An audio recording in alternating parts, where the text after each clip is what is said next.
사람은 누구나 다 욕심이 있고 그 욕심도 다양합니다. 여기서 자유로울 사람은 아무도 없을 것입니다. 욕심 중에 큰 것은 물욕과 정욕과 권력욕 이렇게 들을 수 있겠죠. 그 중에서 물욕은 정욕과 권력으로 쉽게 이어지게 하는 우리가 가장 주의해야 할 그런 마음입니다. 요즘 성남 대장동 이 개발 문제로 나라가 온통 지금 시끄럽게 요동치고 있지요.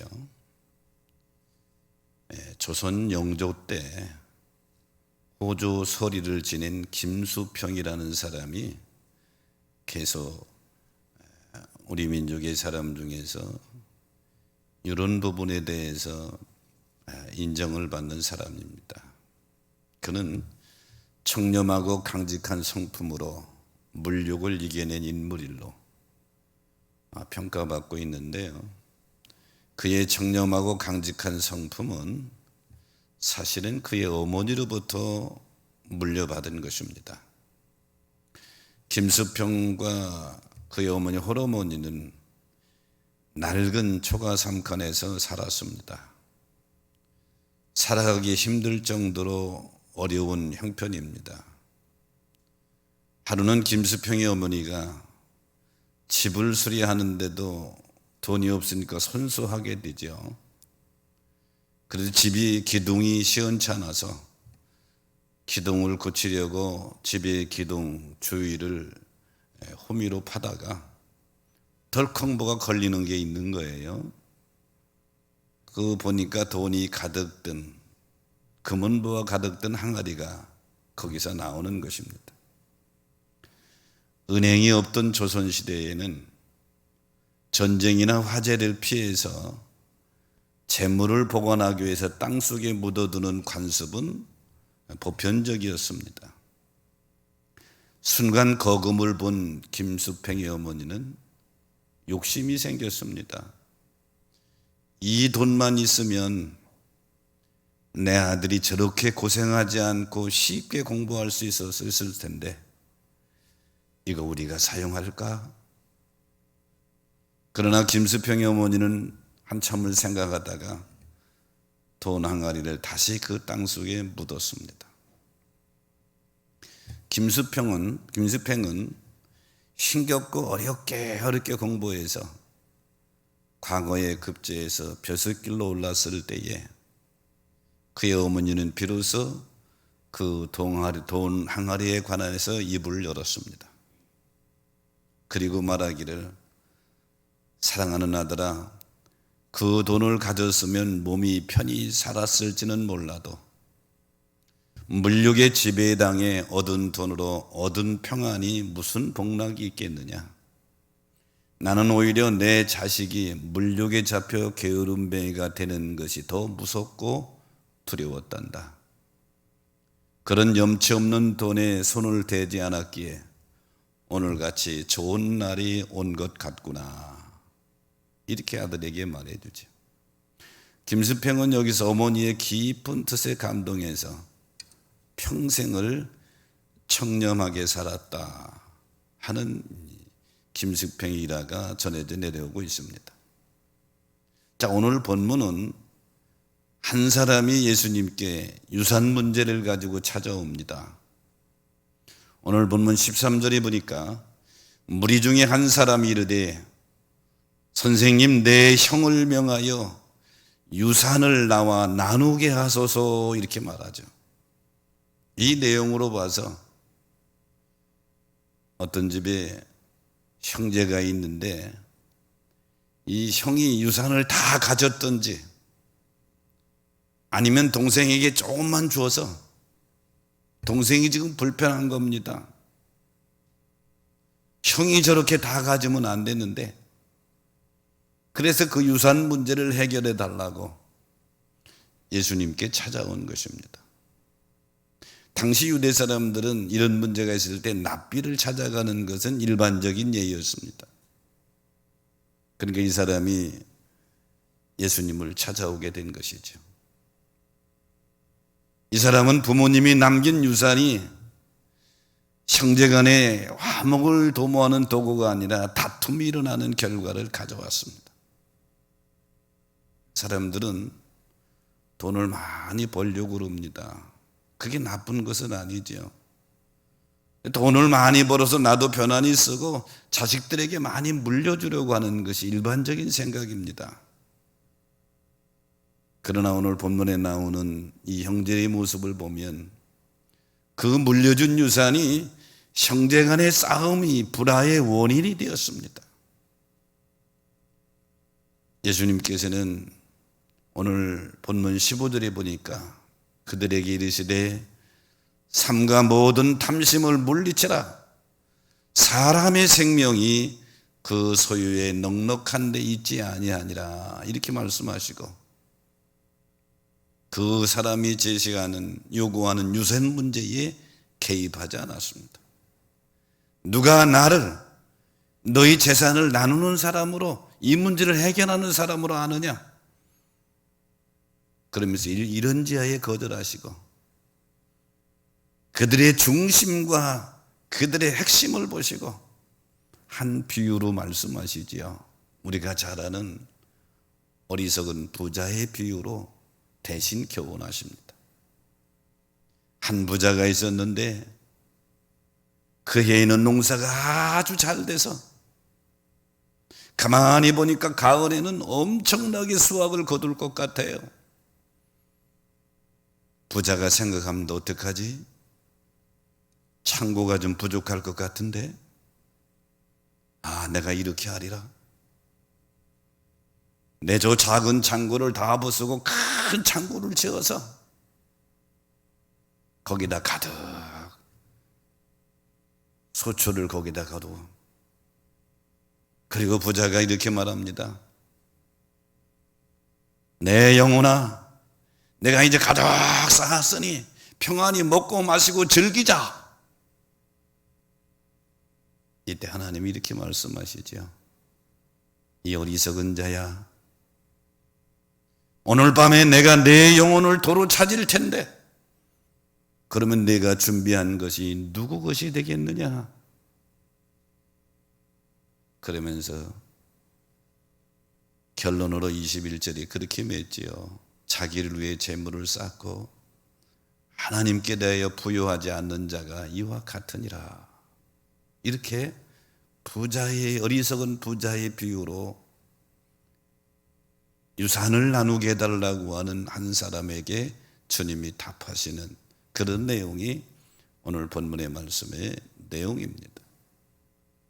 저는 오늘 본문을 말씀을 가지고 어리석은 부자 그대로 제목 그대로 잡아봤는데요. 어리석은 부자의 첫 번째는 탐심에 붙잡혀 살았습니다. 오늘 보면 16절로 18절에 보니까 한 부자가 그 밭의 소출이 풍성하며 심중에 생각하여 이르되 내가 곡식을 쌓아둘 곳이 없으니 어찌할까? 내 곡간을 헐고 더 크게 짓고 내 모든 곡식과 물건을 거기에 쌓아두리라. 여기 소출이 풍성함에 하는 말은 부자가 가만히 보니까 가을에 엄청난 수확이 예상되니 고민스러운 것입니다.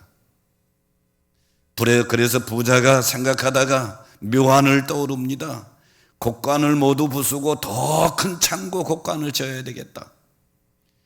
여기서 곡간이라고 하는 원문을 보니까 복수형으로 되어 있어요. 곡간이 하나가 아니라는 거죠. 여러 개의 창고가 있는데 작아. 그래서 이 부자는 작은 곡간을 헐어버리고 크게 지었다. 여기서 우리가 관심 가져야 될 것은 부자는 계속해서 내가 이렇게 말하죠. 부자는 반복적으로 1인칭 대명사를 사용합니다. 즉 부자의 중심이 바로 자기 자신에게 맞춰져 있다고 하는 것입니다. 부자는 곡간을 모두 헐고 다시 짓는 것으로 그의 탐심이 드러나게 되죠. 어떻게 보면 성도의 믿음 생활은 탐심과의 싸움이다, 이렇게 정의할 수 있습니다. 탐심이라고 하는 게 뭐예요? 무엇인가를 가지려고 하는 과도한 욕망. 사전을 찾아봤더니 이렇게 했고, 두 가지로 설명해 있어요. 남의 것을 더 가지려고 하는 지나친 욕망, 탐심은 이렇게 설명했습니다. 바울은 갈라디아 교회에 편지하면서 갈라디아서 5장 24절 이렇게 말합니다. 이 그리스도 예수의 사람은 육체와 함께 그 정과 정욕과 탐심을 십자가에 못 박았느니라. 또 골로새 교회에 편지하면서는 이렇게 말하죠. 땅에 있는 지체를 죽이라. 그리고 5가지를 언급합니다. 곧 음란과 부정과 사욕과 악한 정욕과 탐심이니, 그리고 탐심은 하나 더 설명합니다. 탐심은 우상 숭배니라. 이것을 죽이라는 얘기죠. 오늘 본문에 등장한 어리석은 부자는 탐심에 붙잡혀 살았다. 사도행전 5장에 보면 아나니아 삽비라 부부 이야기가 등장합니다. 초대 예루살렘 교회는 예수 믿고 구원받은 성도들이 서로 유무상통하는 아름다운 공동체였습니다. 아나니아 삽비라 부부도 거기에 동참하기로 했습니다. 그래서 자기들의 소유를 팔아서 하나님 앞에 헌금하기로 했어요. 그래서 발을 받았습니다. 거기까지는 좋았는데 그 다음에 욕심이 생겼습니다. 5장 2절에 보니까 그 값에서 얼마를 감춤해 그 아내도 알더라. 얼마를 가져다가 사도들 발 앞에 두니, 이렇게 말하죠. 성령이 충만한 사도 베드로는 즉시 그것을 알아보고 아나니아를 꾸짖습니다. 3절에 보니까 베드로가 이르되 아나니아야, 어찌하여 사탄이 내 마음에 가득하여 네가 성령을 속이고 땅값 얼마를 감추었느냐. 아나니아가 이 말을 듣고 곧바로 엎드려져 죽게 되죠. 아나니아를 장사한 지 3시간쯤 되었을 때에 아내 삽비라가 들어옵니다. 베드로가 삽비라에게 다시 묻습니다. 땅 판 것이 이것이 전부냐? 삽비라가 그렇다 대답하는 즉시에 하나님의 진노로 삽비라도 그 자리에 죽습니다. 여기 아나니아와 삽비라 부부 사건을 통해서 우리에게 중요한 교훈을 던져주는데, 하나님은요, 여러분의 물질에는 관심이 없습니다. 여러분이 얼마나 많은 물질을 가졌느냐 하나님은 관심이 없어요. 다만 그 물질을 어떻게 사용하느냐에 관심을 가지시는 것입니다. 이 땅의 모든 것은 다 하나님의 것입니다. 그분이 창조하셨으니까요. 밖에서 2장 8절에 보니까 은도 내 것이요 금도 내 것이라 만군의 여호와의 말이니라, 이렇게 말씀하시죠. 하나님의 관심은 우리가 얼마나 많은 헌금을 드리며 얼마나 큰 봉사를 하는가 보다 얼마나 정직한 헌금을 드리며 얼마나 사랑이 동기가 된 봉사를 하는가에 있는 것입니다. 어리석은 부자는 자기 형제에게 부모가 물려준 재산을 적당히 나눌 생각도 않고 서로 욕심을 가지고 있는 것이죠. 우리가 신앙생활의 최대의 적은 어쩔 수 없이 우리 속에 있는 탐심에 우리가 싸워야 될 부분인 것입니다. 알렉산더 대왕, 그러면 고대 그리스 북부 왕국의 마케도니아 왕입니다. 이분이 유명한 것은 그리스 문화와 오리엔트 문화를 융합시켜서 새로운 헬레니즘 문화의 업적을 이룬 왕이기 때문에 유명합니다. 알렉산더 대왕이 군대를 이끌고 페르시아 원정을 떠났을 때입니다. 전쟁에서 연승을 하던 알렉산더 대왕의 군대지만 어느 날부터 군대의 군기가 해이해지기 시작합니다. 웬일이지? 왜 내 군대가 이렇지?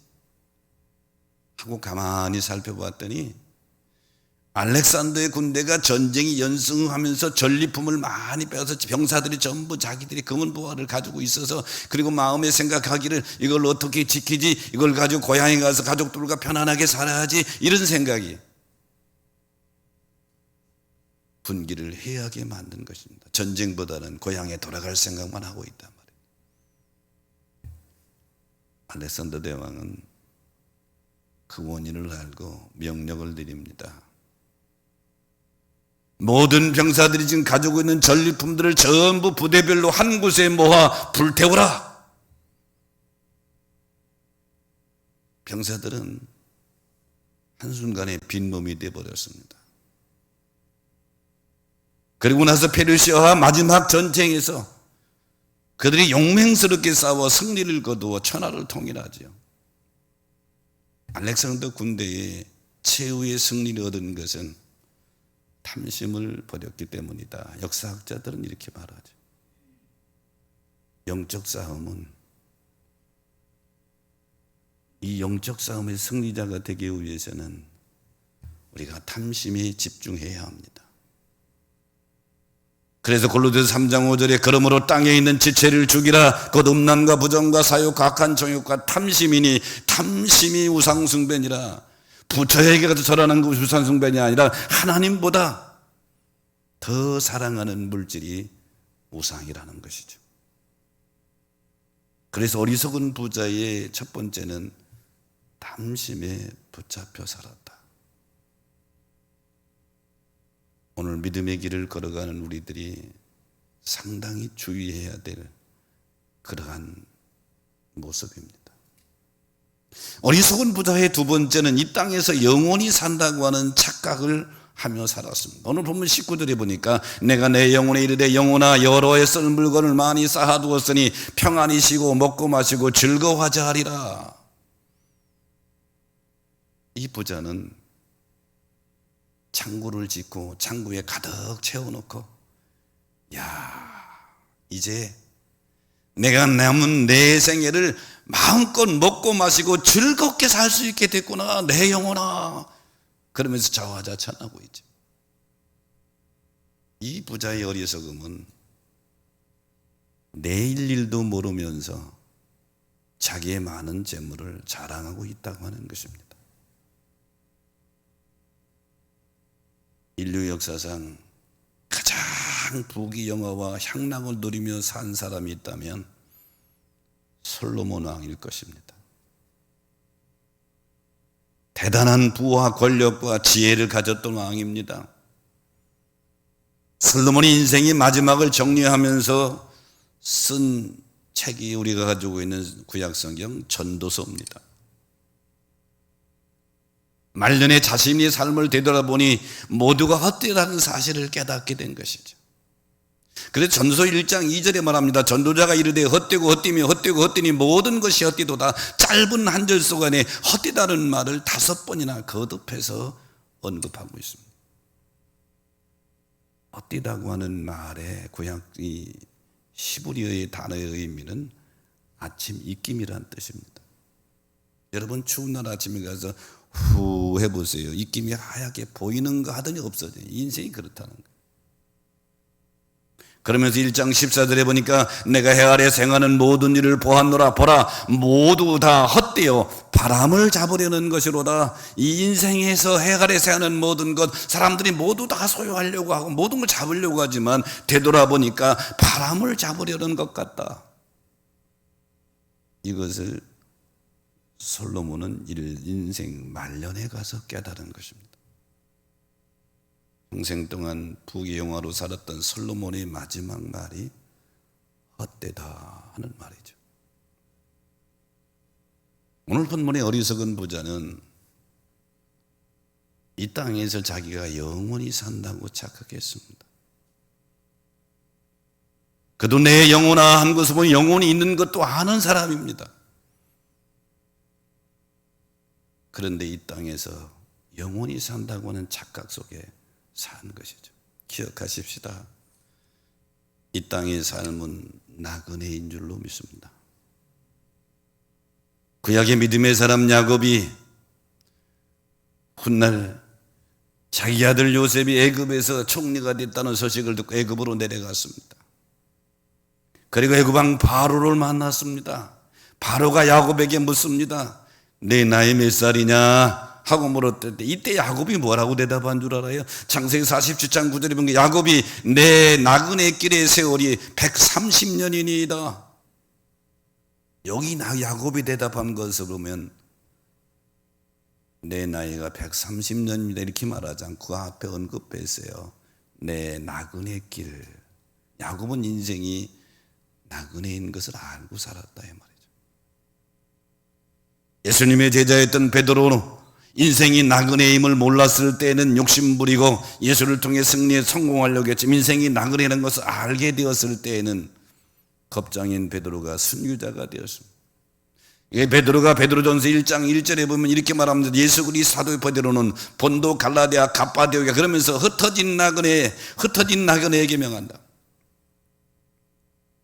베드로는 인생이 흩어져 사는 나그네라 이렇게 참 멋진 표현을 했어요. 우리도 흩어진 나그네 길을 살다가 지금 여기까지 온 겁니다. 그러면서 2장 12절에 보니까 권면합니다. 사랑하는 자들아 거류민과 나그네 같은 너희를 권하노니 뭐 영혼을 거슬러 싸우는 육체의 영역을 제어하라. 그러므로 사랑하는 여러분, 오늘 어리석은 부자의 두 번째 모습은 이 땅에서 영원히 산다고 하는 착각 속에 살았다. 이것이 종종 우리들의 모습입니다. 지금 세계에는 여러 나라가 있지요. 엊그제 뉴스 보니까 우리나라 여권이 세계 190개 국가에 비자 없이 들어가는 그런 여권 파워가 세계 2위더라고요. 200여가 넘는 많은 나라가 있습니다. 그 중에 나우루 공화국이 있는데요. 이 나우루 공화국은 작은 나라입니다. 면적이 서울시 용산구만한 면적입니다. 나우루 공화국은 19세기 말에는 독일 제국에 합병되어서 독일의 식민지가 되었고요. 1차 세계대전 후에는 국제연맹 위임 통치령이 되었고요. 2차 세계대전 중에는 일본 군대에 점령되기도 했고요. 전쟁이 끝난 후 나우루는 다시 신탄 통치령이 되었습니다. 그리고 정작 독립된 것은 1968년에 독립됐습니다. 20세기 중반까지 나우루는 자원이 전적으로 의지하는 나라였습니다. 섬 표면에 있는 인광석이 발견됐어요. 1960년대에. 그래서 인광석이 발견되면서 1960년대부터 70년대에는 전 세계 주권 국가 중에 GDP가 가장 높은 나라가 됐어요. 가장 잘 사는 나라가 됐습니다. 그래서 국민들이 일을 하지 않고도 풍족하게 살게 됐습니다.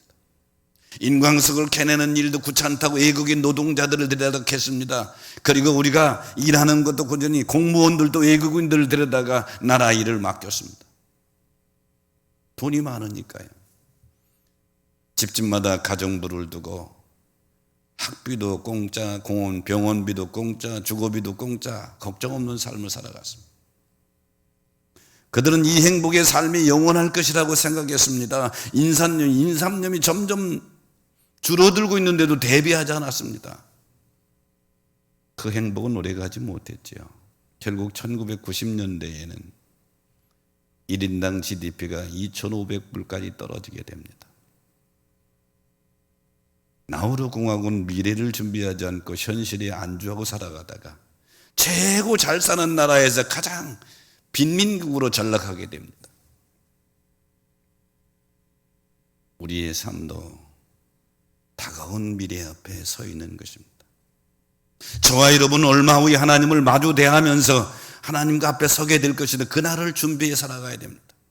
마태복음 25장은 심판하는 장면인데요. 32절 35절에 보니까 모든 민족이 그 앞에 모으고 각각 구분하기를 목자가 양과 염소를 구분한 것과 같이 하여 양은 그 오른편에 염소는 왼편에 두리라. 또 히브리서 9장 27절에 보면 한 번 죽는 것은 사람에게 정해진 것이요 그 후에는 심판이 있다. 저와 여러분은 반드시 죽는다 이 말이죠. 죽음은 그것으로 끝나느냐? 심판이 있는데 마태복음 25장 46절에 이 마태복음 심판장에서 제일 마지막 결론을 이렇게 맵니다. 그들은 영벌에, 즉 악인들은 영벌에, 의인들은 영생에 들어가리라 그랬습니다. 그러면 어리석은 부자는 두 번째 착각한 것이 이 땅에서 영원히 산다고 착각하며 살았다. 어리석은 부자의 세 번째는 빈손으로 떠나게 된다고 하는 것을 잊고 살았습니다. 오늘 보면 20절에 보니까 하나님이 이르시되 어리석은 자여 오늘 밤에 내 영혼을 도로 찾으리니 그러면 내가 준비한 것이 누구 것이 되겠느냐 이렇게 말씀하시죠. 여기 어리석은 자라고 하는 원문은 생각 없이 자기 마음대로 사는 사람을 가리킵니다. 이 부자에게 성경 하나님 어리석다고 하는 것은 엄청난 축복을 주신 하나님을 잃어버리고 생각하지 않고 오직 자기만을 위해 살아가는 이 사람을 가리켜 하나님은 어리석다 이렇게 말씀하십니다. 여기 찾으리니 하라고 하는 원문은 그들이 도로 구한다는 얘기입니다. 내 영혼은 내 것이 아닙니다. 하나님께 되돌려 드려야 하는 빌려진 것입니다. 영혼의 주인 되신 하나님이 부르시면 언제든지 되돌아갈 수밖에 없는 그런 모습이 우리들의 모습입니다. 부자는 이 사실을 전혀 생각하지 않고 내 영혼아 내 영혼아 이제는 먹고 마시고 즐겨하며 살자 이렇게 고백하고 있죠. 우리의 영혼은 오늘 밤이라도 부르면 가야 하는 것입니다. 욥기서 27장 8절에 보니까 불경건한 자가 이익을 얻었으나 하나님이 그의 영혼을 거두실 때에는 무슨 희망이 있으랴 이렇게 고백하고 있죠. 사랑하는 우리 가족 여러분, 우리가 떠날 때가 있다고 하는 것을 잊지 않고 살게 되시기를 축원합니다. 바울은 골로새서에서 그리스도를 따르는 성도의 삶이 어떠해야 하는지를 권고하고 있습니다. 골로새 3장 1절에 보니까 위의 것을 생각하고 땅의 것을 생각하지 말라. 위의 것은 만물을 창조하시는 그리스도를 삶의 목적으로 두고 살아라 그런 얘기죠. 이제는 땅의 시민권이 있는 자가 아니라 하늘의 시민권을 가진 자로서 삶을 살 것을 권고하는 것입니다. 그러면서 골로새 교회 편지하면서 골로새 교회에서 골로새 3장 5절에 다시 언급하죠. 땅에 있는 지체를 죽이라. 음란과 부정과 사욕과 악한 정욕과 탐심이니 탐심은 우상숭배니라 그랬죠. 땅에 있는 지체를 죽이라는 완전히 죽이라는 것입니다. 바울은 시민권이 하늘에 있으니 하나님의 형상을 닮아가라. 골로새서 이어지는 3장 9절에 보니까 새 사람을 입었으니 이는 자기를 창조하신 이의 형상을 따라 지식에까지 새롭게 하심을 입은 자니라 이렇게 말하죠. 이 사람들은 세상 사람들도 그렇게 말합니다. 공소래 공소가다. 빈손으로 왔다 빈손으로 간다. 어리석은 부자의 세 번째의 모습은 하나님이 부르시면 언제든지 빈손으로 떠난다고 하는 것을 잊어버리고 살았다. 잊지 않게 되시기를 주의 이름으로 축원합니다. 미국의 작가 중에 해밍웨이는 너무 유명하니까 아시죠? 미 육군 상사로 예편한 미국의 소설가입니다. 해밍웨이의 대표작은 노인과 바다지요. 1954년에 이 작품으로 노벨 문학상을 수상했습니다.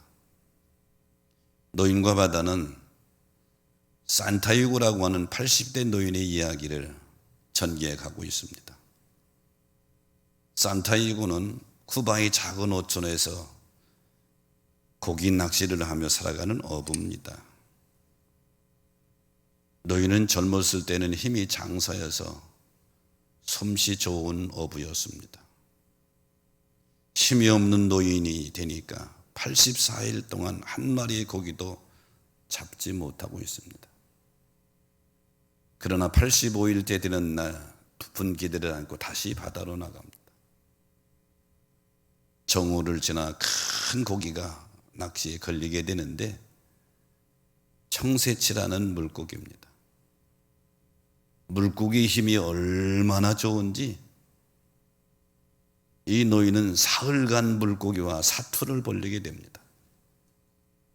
결국 이 물고기를 잡게 되죠.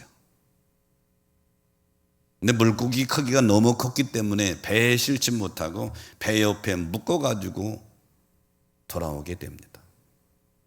그런데 청새치의 피냄새를 맡은 상어들이 달려들어서 청새치를 다 먹어 치워버리죠. 노인은 뼈만 앙상하게 남은 물고기를 가진 채 결국 항구에 돌아오게 됩니다. 이를 영적으로 한번 해석해 본다면 노인은 우리의 인생이라고 생각할 수 있습니다.